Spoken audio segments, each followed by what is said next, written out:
तरकारी करदेलु गरम मसला एरिया पकईकी भल तापर पड़े कांकड़ भाजी भाजी सारा पर मसला कषि आप देखो आज कांकड़ आलू रेसिपी आप सेयार कर कांकड़ आलू भाजी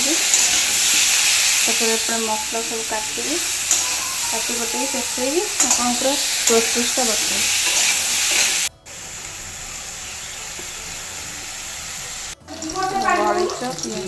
ये मोर रसुण बटा पड़ला गुंड पड़ला ता जीरा लंका बटा पकईली ना ना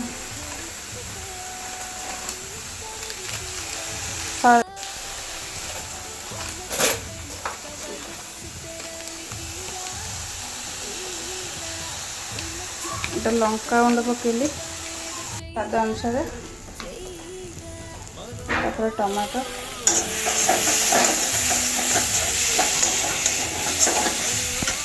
आलू पकई पकड़ी पकड़ी पूरा तार धड़ा अंश गला पानी दबा गरम पानी दे कषा दवापाई गरम पानी एपटे बसई तरकार गरम पानी देले टेस्ट आसे गरम पानी दे